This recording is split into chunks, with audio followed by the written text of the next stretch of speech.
A very good morning to each one of you.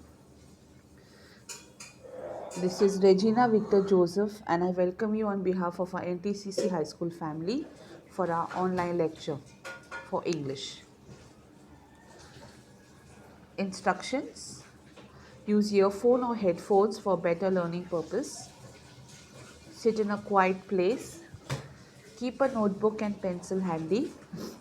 You may pause the video to make note of important points, and once done, you can resume. Stay safe and healthy at home.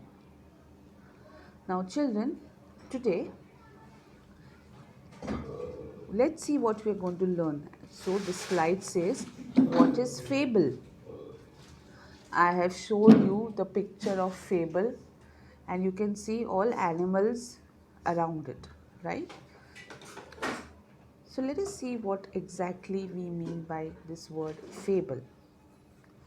A fable is a story that usually uses animals to teach a valuable life lesson or moral. So, what is a fable? A fable is a story that usually uses animals to teach a valuable life lesson or moral. Now, if you see the picture, you will come to know what I mean. This is the picture of the hare and the tortoise, right?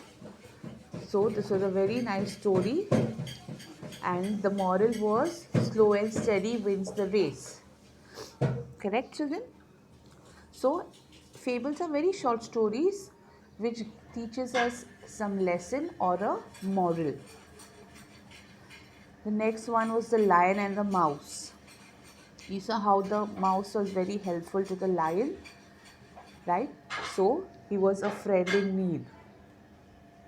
Remember the story of the lion and the mouse? I'm sure, because these are stories that are never to be forgotten. Then the fox and the grapes, three little pigs. This way there are so many other short stories which teaches us good morals for our life. So today's lesson, children, that we are going to do from our Balbharti book is lesson number 2, Aesop's Fables. This story has two parts. The first part is the stag at the pool, and the second part is the dog in the manger. So today we'll be doing Aesop's Fables Part 1, The Stag at the Pool.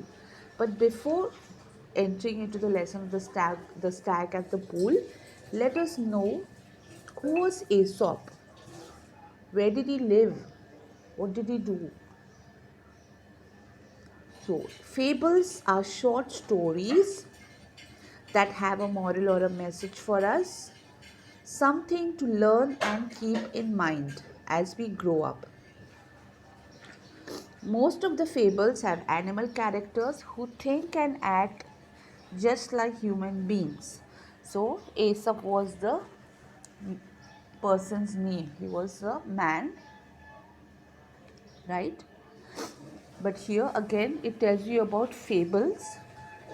Like these are short stories and they have a moral or a message for all of us.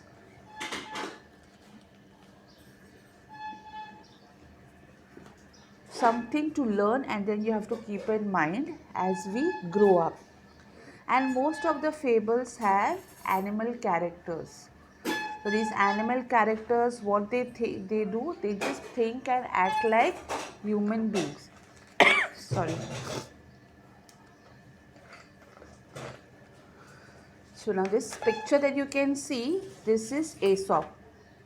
It is believed that many of the fables were first told by a wise person called Aesop.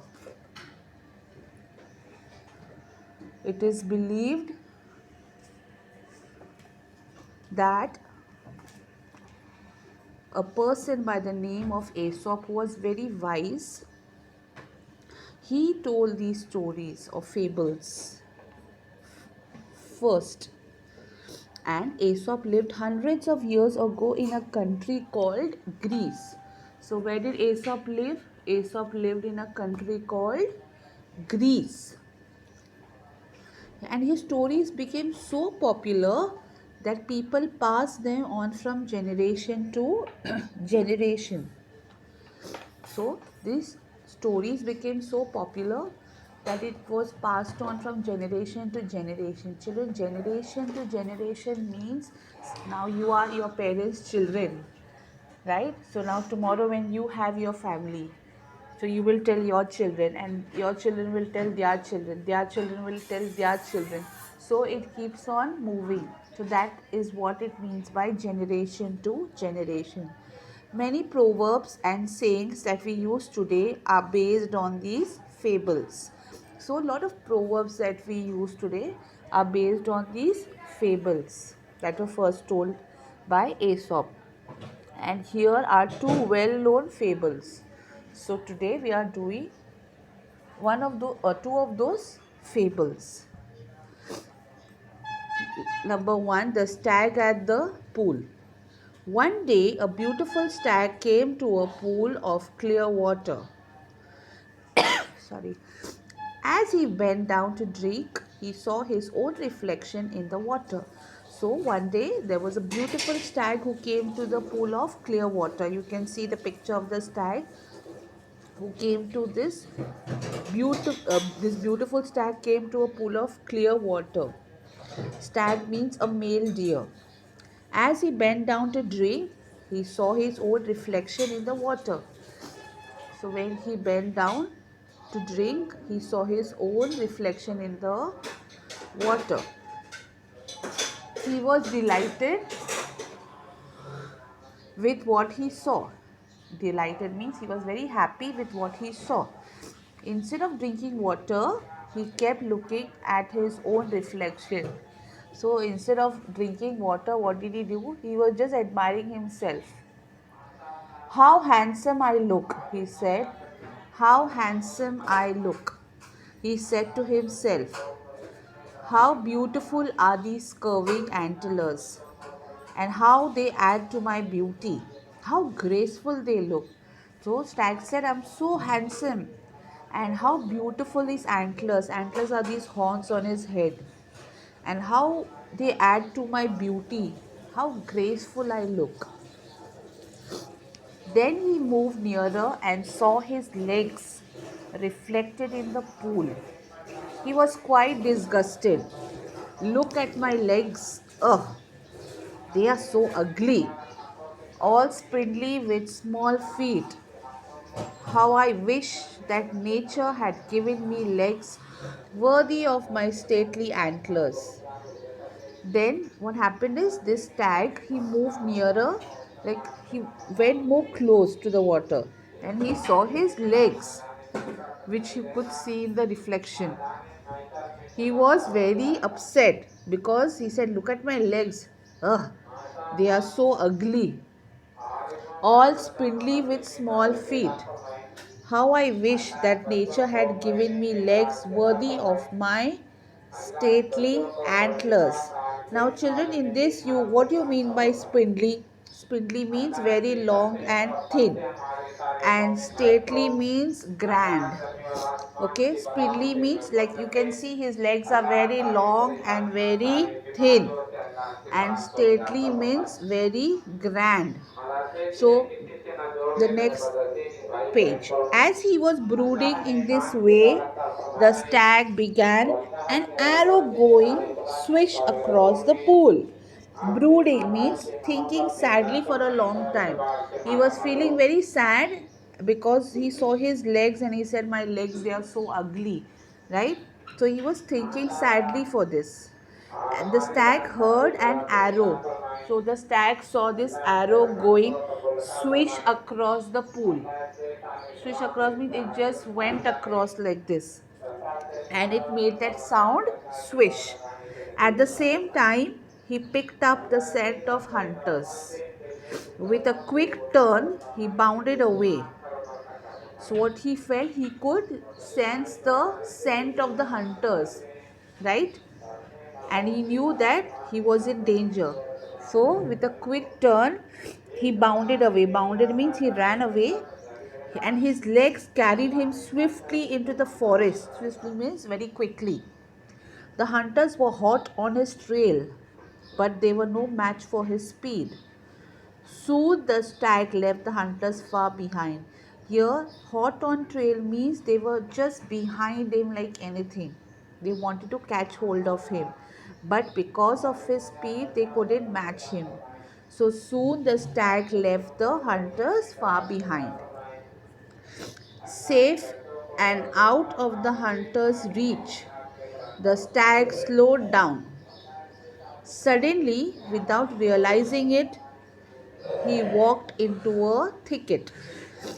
There were trees with strong branches growing close together, and alas, the same antlers of which he was so proud got caught in the thick growth. So, he was safe and out of the hunter's reach because he ran really fast. But then he slowed down, and suddenly, without realizing, he walked into a thicket. What is the meaning of thicket, children? Thicket means when many trees, bushes, etc. grow close together, they form a thicket. Okay? A lot of trees and bushes, when they start growing together, it becomes a thicket. So there were many trees and strong branches growing close together. And at last means at last, the same antlers where he was feeling very proud of, right? That got caught in the thick growth. So you can see this picture that it got caught in the branches and he was not able to move. I realize now that my ugly feet saved my life. I was so proud of these handsome antlers, but they would have been the cause of my death. Very often, we dislike the very things that are most useful to us. So, it's very true that the feet that he was so, unhappy about because it was looking so ugly, that helped him saved his life. And he was saying, and the stag said that he was so proud of his antlers, but they would have been the cause of his death. So, what is the moral in this story, children? The stag was very proud of his antlers. They were so beautiful and he was looking very handsome. But at the same time, his legs were very ugly. But what happened? The antlers put him in trouble because it got caught in the thicket, right? It was stuck and he was not able to move. Anyhow, he freed himself and then he was free. But who helped him save his life from those hunters? His spindly legs, right? So, children, we have to always be thankful to our Almighty for giving us good things in life in whatever small way that we have, and we should always be grateful. So, your homework that you have to do, children, is the first question: name the person who first told these fables. So, you have to find the answer and write it in your homework book. Question number 2 is, what did the stag like about himself and why? You know now what did the stag like about himself and why. Third, what was the stag unhappy with? Why? So you have to write the answer in complete sentence. Okay? There should be no one word in this, children. You have to always speak in full sentences. You also have to write in full sentences. Now in the next class, we will be continuing with the same chapter, Aesop's Fables, but part 2, and the topic is the dog in the manger. Till then, take care. God bless you. Bye bye.